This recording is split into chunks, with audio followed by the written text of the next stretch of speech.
নমস্কার বন্ধুরা, আমার নিত্যদিন চ্যানেলে সকলকে জানাই স্বাগত। আশা করি সকলে ভালোই আছেন।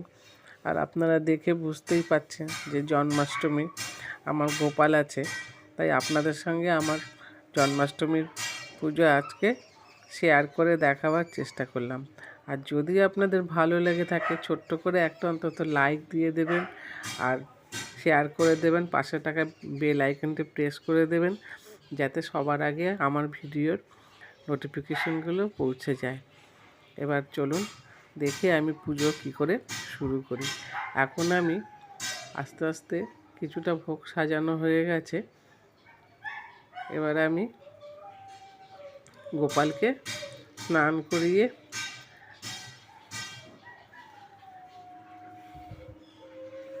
আগে ভোগটা সাজিয়ে নিচ্ছি, তারপরে কিছুটা সাজানো হয়েছে এবারে আমি দিচ্ছি। ভোগ বলতে আমি চালের কিছু দিই না, এখানে লুচি দিচ্ছি। লুচি, হালুয়া, তালের ফুলুরি, মালপোয়া, তারপরে হচ্ছে মাখন, যেটা গোপালের মানে প্রিয় জিনিস, সেই সব দেওয়ার চেষ্টা করেছি। আমি লুচিটা এখন সাজিয়ে নিচ্ছি। মোটামুটি সব কিছুই সাজানো হয়ে গেছে।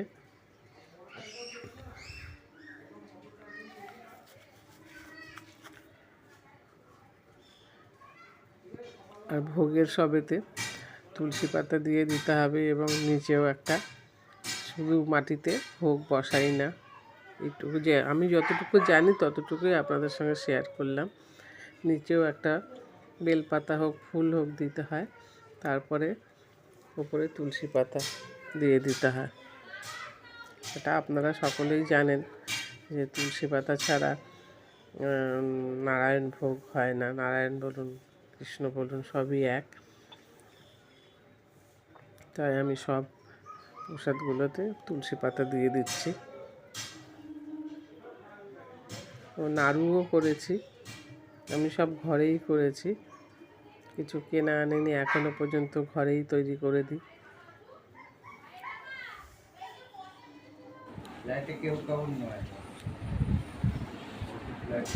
এবার আমি গোপালকে সাজ পোশাক পরাবো, তার আগে যেখানে গোপালকে রেখেছো ওই বাটিটা ওখানে নাও, চানের বাটিটা, তাহলে আসবে না, তো আসবে না। বাটিটা হ্যাঁ ওখানে রাখো। হ্যাঁ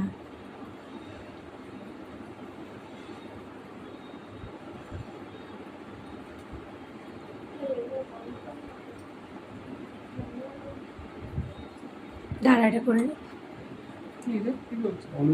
বল না, এর মধ্যেই বল। আমাদের ঠাকুর দাদা তো খেয়ে নিয়েছে ভাত, আমাদের ঠাকুর আমি তো করছি, আমাকে বলছে হ্যাঁ ঠিক আছে, আমি এখানে করে যাই, তারপরে আরে ন্যাংটা করে কতক্ষণ রাখবে? তুই তুলে যাচ্ছিস নাকি? হ্যাঁ, তো ঘি পিয়ে দেবে, তুলবো না, যাচ্ছ চোখা না দেখনি কাঠিটা দিয়ে এই জায়গাতে।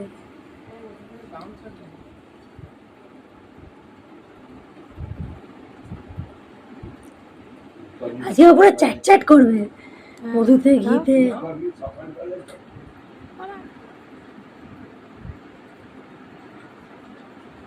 হরে কৃষ্ণ হরে কৃষ্ণ কৃষ্ণ কৃষ্ণ মশাই করতে পারতো।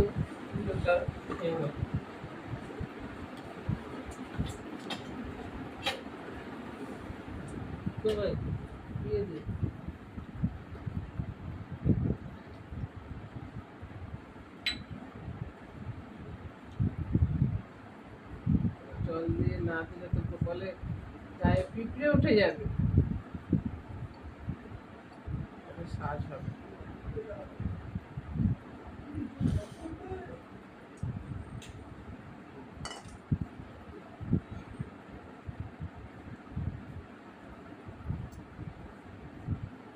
জামাটা थोड़ी फुर्सत भी বলে না, আর পায়ে দুটো মন নেওয়া।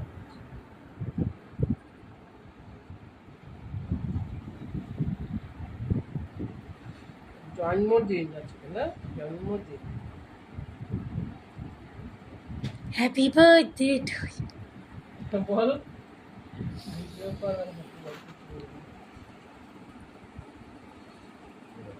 ये और व्हाट्सएप ये कुछ पाওয়া যায় না, কিছু হয় না। ও মা, তোমার মাথার উপর ভীমরুল। আরে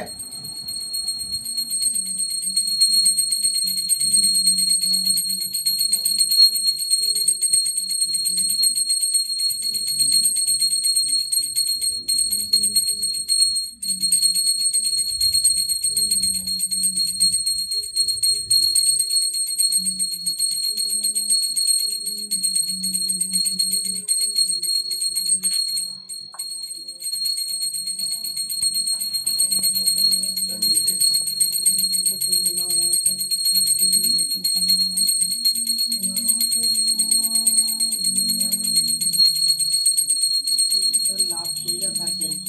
দুটো কথা, মথুরা নগরে কংস নামে এক রাজা ছিলেন।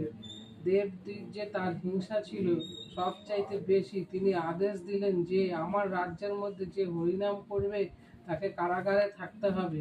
কংসের ভগ্নী দেবকীর সঙ্গে বাসুদেবের যেদিন বিয়ে হলো সেদিন সবাই দৈববাণী হলো দেবকীর অষ্টম গর্ভের ছেলে কংসকে বধ করবে। দৈববাণী শুনে কংস ভয় পেয়ে গেল আর সদ্য বিবাহিত ভগ্নী ও ভগ্নিপতিকে কারারুদ্ধ করে রাখলেন। তারপর সন্ধ্যায় এসে কংস প্রতিহারীকে আদেশ দিলেন, দেবকীর ছেলে হলে আমার কাছে নিয়ে আসবি, আমি আঁচড়ে তাকে শেষ করে দেব। এইভাবে দেবকীর সাতটা ছেলেকে কংস মেরে ফেললে। কারাগারে বাসুদেব ও দেবকী দর্পহারী মধুসূদন আমার গপুকে কেমন সাজিয়েছি। আমার অন্য কিছুতে কমেন্ট করো না, কিন্তু এইটা তো সবাই কমেন্ট করো আমার গপুকে কেমন সাজিয়েছি, তাহলে খুব ভালো লাগবে, আমার গপুরও ভালো লাগবে। আমার সোনা দোলে, আমার গপু দোলে, চোখে দিয়ে একদম দুলছে, দেখো দুলছে, দেখো কিচ্ছু হবে না। দোলে দোলে সোনা দোলে, দোলে দোলে সোনা দোলে।